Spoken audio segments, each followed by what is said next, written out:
Okay, what do you think? Any final issues? The leadership issue, I'll tell you that in a couple sentences. Read the new book when it comes out. But I'll tell you the lesson of the book. It goes like this. All the safety literature tells you that the main problem is upward communication. People know stuff that they don't tell. The main problem of management effectiveness is upward communication. People don't tell you what's wrong in your organization. People tell you only good news because they're afraid of the boss and so on. So if we agree that whatever other problems companies have these days, upward communication is the difficulty, and the interdependence of boss and subordinate is growing because of complexity. If the boss has the answers, who cares?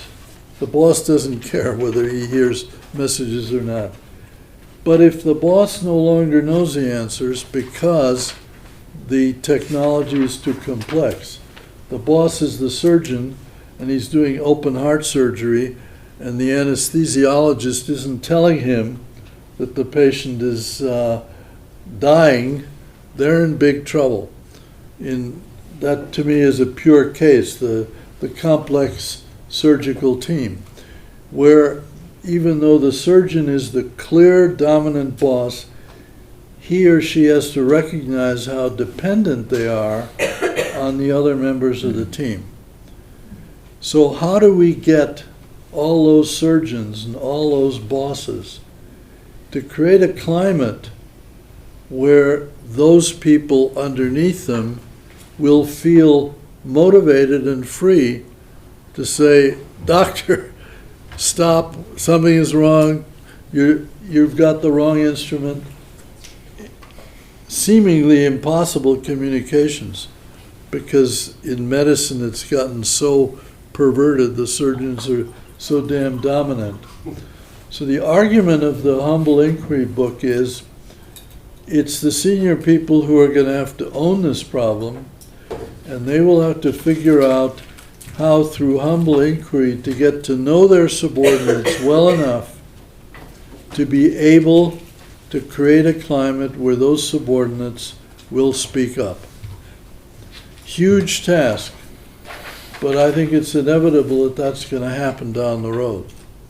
And you see it most clearly in surgery, and you see it to some degree in the nuclear plant, where, you know, the plant manager damn well better be on very good terms with his operators and the maintenance people, so that they will feel free and motivated to tell him when something is going wrong.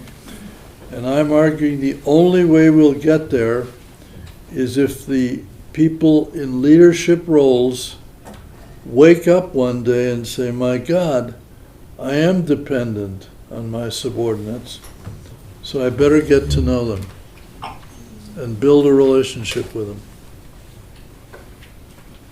That's really the future of leadership as I